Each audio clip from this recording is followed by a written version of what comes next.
Welcome to Talent Summit 21. We're broadcasting live from Dublin in the Convention Centre to the world. It's a year ago since we were in this very room, and what a year it's been. I believe this year, I'm told, is expected to be one of the largest HR leadership and organisation transformation conferences in Europe. We're joined today by 2,000 guests from over 26 countries across the world. Céad Míle Fáilte, and welcome to Talent Summit 21. This is our 10th year in running Talent Summit. We set it up 10 years ago, and our objective and our mission in doing so was to enhance the working lives of our people as the world of work changes. And my goodness, has it changed over the last year.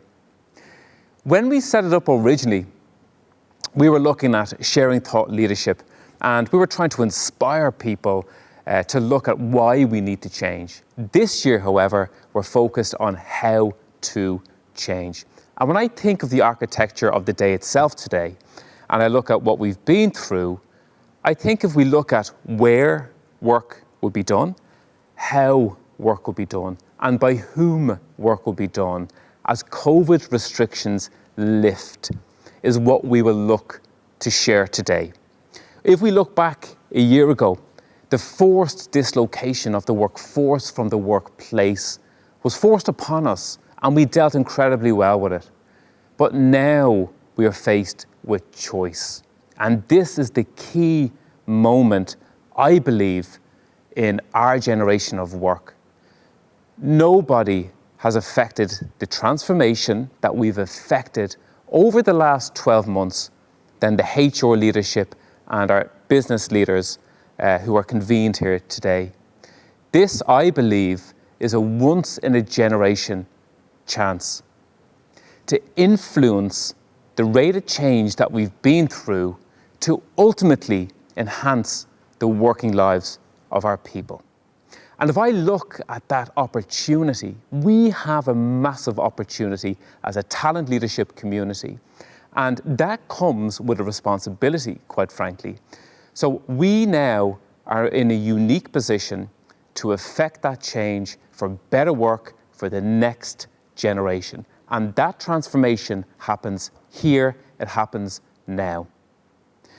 When I look back at the journey over the last 12 months, the big shift, I think for all of us, it's probably fair to say, is the deep individualization of work itself. Many of you are at home, in your home office right now, and if you're like me, throughout the first wave, it was probably novel, it was interesting, wasn't it? And I certainly could have seen myself doing some remote work. There's nothing like having 3 young kids to force you to engage a bit more with the office, in fairness, and they're back to school this week, which has probably helped a lot of folks out, as much as I love them. But throughout this journey, I think we've all been up and down in terms of our view on where we expect to work.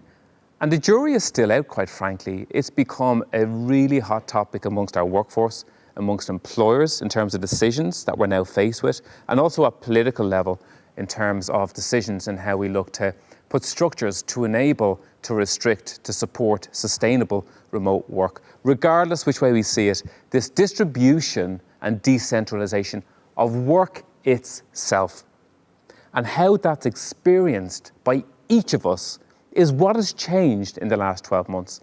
And when I think that through, I really look at the shift from employee experience to that of human experience. And we call that HX. The fundamental psychological contract of work has changed. And it's changed around the concept of, that I've pinched from the world of sport, of person first, player second. I didn't pinch it well enough. Person first, player second. And that concept of the holistic approach of the total well-being of our people is now fundamental to how we sustain distributed work as restrictions lift. So human experience, HX, is really what we need to focus and anchor any transformation, the re-architecture of work itself over the coming days and weeks and months, we need to have that front and centre as we redesign better work for the next generation. When I talk about HX, what do I mean? I think deeply about social well-being. I think about the mental and the physical well-being of our people, and how our decisions, how the experience of our people, how it impacts the society in which we exist, how it impacts the connectivity amongst our people. And we also run this parallel risk.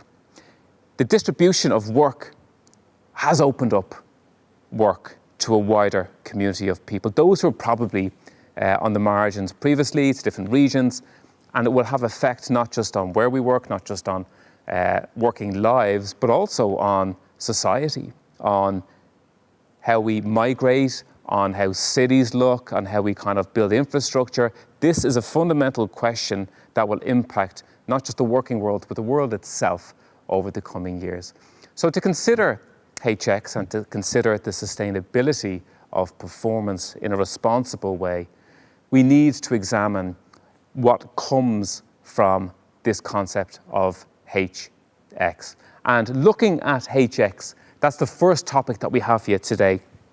And as we peel away the tiers of where, by whom and how work gets done, we need to consider the impact, both positive and both negative, on our people. And this risk of influence gravitating back to the office, if it is indeed a two-way door that we've walked through, and where our leadership decide to base themselves, will have a significant bearing on where people gravitate towards.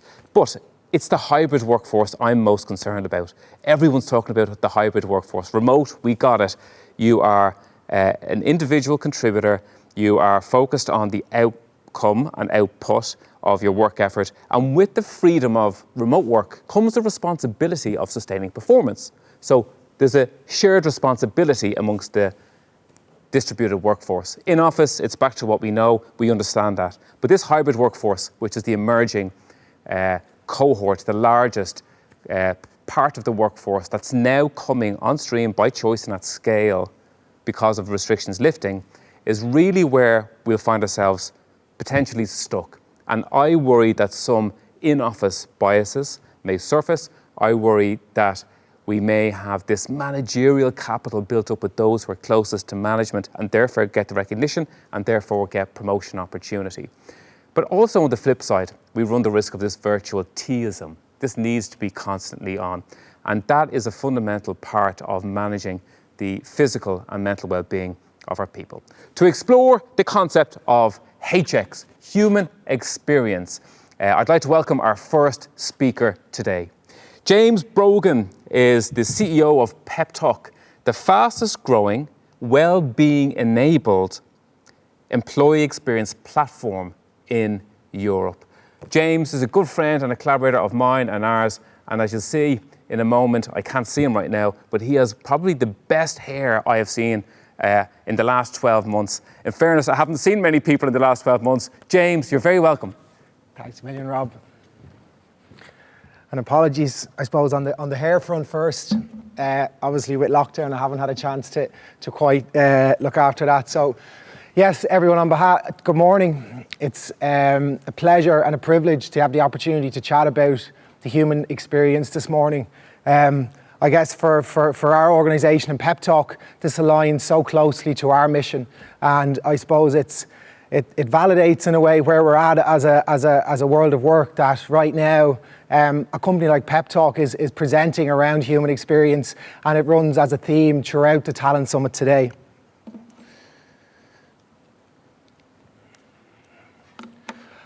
I'm going to start, and as I created my slides, I suppose one of the things I looked at when I said in creating these was Monday. I think we've all had a challenging period of time when it comes to Monday mornings. It's something that when we think about Mondays and we think about what we've had to go through after the last 12 months, it certainly is something that we've all had to face. I suppose it couldn't be any more clear, and the essence of really what we're talking about today is about the Monday morning. It's about getting up out of bed, and it's about the mood I have. It's about the social feeling I have. It's about whether I'm feeling energetic, whether I'm connecting with my manager. It's all the feelings that bring to life the ability for me to realise my potential and form the great work that I want to do in that particular day. And I think, if we're honest, we've had a long and an arduous 12 months in many ways, in terms of many Mondays and many challenges. And the research and the information that Rob and his team have provided in terms of the insights report prepared for today talked about the challenges, talked about the productivity as an area that now appears to be waning, and that's a lagging indicator. I think what we're looking for today is leading indicators of the human condition and how we can build an organisation that helps us, and that the lagging indicator of productivity isn't that benchmark in that moment in time. But I suppose to use Rob's sporting analogy, for us, the goalposts have very much shifted when it comes to sport and when it comes to the world of work. And stay with me, this slide might be a little bit what you weren't expecting to see on a morning like today. But really what I'm talking about here is the idea that mental health at work has become mainstream. 5 times more people are looking and searching for mental health in work than they are for Kim Kardashian. And if ever we needed an awakening to say that this moment is now here, surely this is the proof point that we need when it comes to mainstream culture. I feel when we look at an area such as and we can look at the economic indicators, the 300 billion that's been lost in the US economy as a result of well-being and the suffering that people have gone through. We can look at loneliness as a silent killer. It's the equivalent of smoking 15 cigarettes a day if we don't address it and talk about it. And burnout. Loneliness is one of the leading indicators of burnout, and right now, as per a Harvard Business Review study published less than 6 months ago, 89% of people are saying that their work-life balance has been affected. And I suppose for me, as the CEO of an organisation that talks about the human experience every day, I guess it's natural for me to maybe come up here and talk about well-being being the solution. The solution to all the needs and the challenges that your employees are potentially facing. And in some ways we are, but in many ways there's a bigger conversation to be had. Webinars, classes, benefits, courses, all these areas are so important. So important to help your colleagues, help managers, help the organisation understand what's happening. But in many ways, we need to be careful that we're not just looking at symptoms. That we think about Monday morning. We think about coming into work on a Monday morning and this idea of what is going to be different. These classes will give me a lift and potentially lead me to an insight, but probably more important than that, it's to look at the root cause, to look at the environment with which we work, how things are done around here. What are the behaviours that we're displaying with our colleagues every day? Because they are what are, I suppose, interacting and bringing about some of the symptoms we're looking at. So that's where, as an organisation, we believe we need to focus on. We need to focus on the environment. We need to focus on behaviours.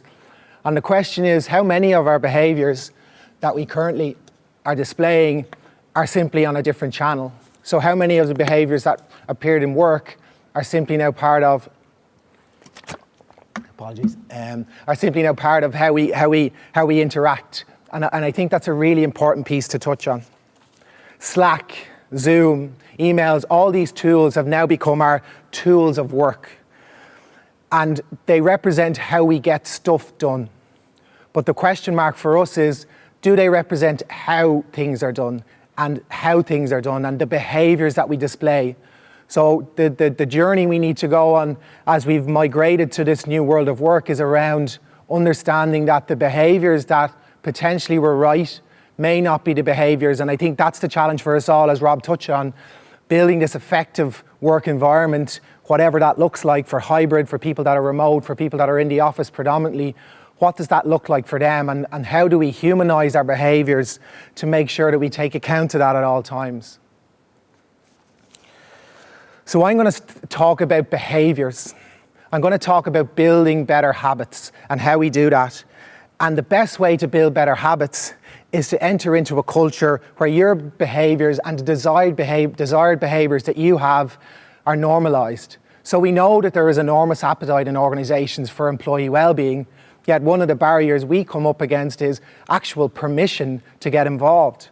So do I have permission from my organisation? They're investing in a platform, and yet sometimes the perception amongst the employees is that I have no permission to get involved. So that represents the challenge. There's this conflict between the organisation and the environment by which technology or programs are being brought in, and that represents that disconnect. People have a desire to form tribes and be part of interest groups, and that's that social well-being element that we're talking about here around the whole HX experience. So I think it's really, really important that we recognise that the behaviours that are happening in our organisation and how we normalise human behaviours will be how we unlock the potential of this new world of work. The second piece I'll touch on is just on culture. And again, how we tangibly represent culture in this environment that we enter into. There's a wonderful opportunity to unify, and as Rob touched on earlier around career progression, how do we enable organisations to represent culturally the tangible things that people are doing, the tangible behaviours that we're displaying every day. And technology can actually be a unifier in that context because it can allow us to, in some ways, showcase whether we're in work or we're not. Now it isn't just about the environment, the office environment. Potentially, how do we define a great place to work? Traditionally, it probably has been perceived as the office environment, and that represents our ideology and what we're trying to achieve here. And really now, there's something about behaviours becoming more tangible and using technology for good to enable all the different personalities and all the different human beings we have in our organisation to bring their best selves to work. So for us, and for this particular couple of minutes I had, I actually thought it'd be useful just to think a little bit about how work happens at the moment and the current design of work, and just to focus on a number of areas that we can begin to think about how we're going to humanise that and how do we bring physical, social and mental considerations into how we interact.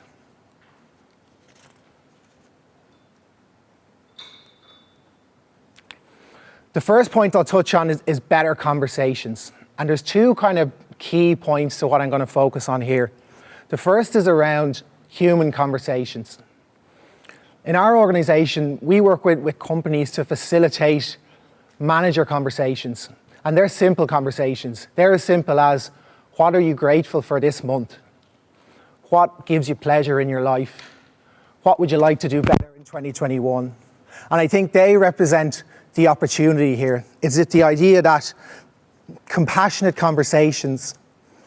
In the US, the Johns Hopkins University ran a study and they looked at cancer sufferers, and they ran a controlled experiment, and they looked at the impact that compassionate conversations could have on the ability of people to reduce their anxiety. And those stats were incredibly powerful at the time. So the first message is around bringing those human conversations to life. The second conversation is around potentially the conversations that happen every day in our world of work, and that's meetings. And how do we actually think about meetings in a different way? When we look at meetings at the moment, how many of the behaviours that we interacted when we look at meetings are part of how we used to do things? In our organisation, we talk a lot about walking meetings, and there might be some eye rolls there out in the global audience, but when it comes to the science behind that, the research suggests that people are 60% more creative when we have walking meetings. Their mood improves, their energy level improves, they're much more focused. So better conversations and the environment by which we have our conversations at work really need to be looked at, so as we consider what works for us in this new environment. The second piece is around shared experiences. Rob talked a little bit about this idea of social capital and the bonds that build up in our organisation. And for us, I guess that's where well-being can play a really strong role. And the important point about well-being is it's a great unifier. From the CEO right the way down to the intern starting in an organisation, the opportunity to go on an experience and to have a conversation about well-being is something that connects us all, and it connects our interest groups. And whether it's a holistic challenge, whether it's something fun and engaging, what we're talking about here is creating experience that bind us and bond us. And you know, individuals that play sports always recognize those shared bonds they have in a team environment. And I think the onus is on us as leaders to figure out, how do we do that? How do we figure out how to better build the experiences that are going to bind our organisation and create an environment that people feel valued, that they can contribute, and that it represents their passions. That's a really key point, that people can bring their passions to work. And how do we create the experiences that enable them to get to know their manager a little bit better, to get to know their colleagues? Right now, how do we know anything about the other interests of the people we work with? In the last 12 months, so many organisations have onboarded new joiners and they potentially have never met any of their colleagues. They don't know their interests, they don't know their family, they don't know their passions. So how do we unlock some of those great conversations that we know will lead to better experiences and a better sense of purpose for those employees? The last piece to touch on briefly is just around data and insights. As I touched on earlier in the Sigma report, they talked about productivity and the impact that the current environment is having, and that for us is a lagging indicator. What we really need to focus on are leading indicators, pulsing our employees, talking to our employees, understanding from a well-being perspective what we can understand about their human behaviours. We're complex, and that's the challenge, but that in essence is the opportunity. The more we can understand, the more we can begin to design interventions that truly are impactful, that truly can elevate and lift a person's mood. When we come back to Monday morning and me getting up, how more impactful and how much better an experience might I have had if in the intervening 6 months there is a conversation being had either digitally via pulsing or in some way getting to understand what's driving, how am I feeling about work? And I think that's a really important point, that the idea that over time we can develop human data that can complement our existing data and help us make better decisions about the world of work and about the human experience within that, be it mental, social or physical. And I think that's a really important opportunity, and we really are presented with a great chance to understand our people better and the human elements within that, and then bring that to bear on how we do everything from managing performance to bringing the best out of people to the conversations we're having every day. And I suppose what I'm just going to leave the audience with, and I want to thank everyone today, I suppose it's a little about our philosophy in Peptalk and our idea that we believe that embedding the human experience is about raising our gaze from the individual and moving us into the team, moving us into the organisational culture, looking at the key stakeholders in an organisation and providing opportunities via technology to enable them all to look at habit change and to look at nudging towards a really strong and powerful behavioural change. Individual benefits will bring an element of change, but for us as an organisation, where we believe the world of work needs to go is to look higher and to look at the organisation and to look at how we embed behaviours that can inspire the human community. And I think if we've learned anything in our time in Peptalk to date, we need to look at culture. We need to examine the culture of an organisation, and only through that and only through providing those opportunities for behavioural change can we actually make a difference in an organisation. I suppose on behalf of Peptalk, I want to thank everyone for listening today. I hope there's been some interesting insights, and I'm really looking forward to hearing more about the Talent Summit today. So thank you, Rob and the team, for the opportunity.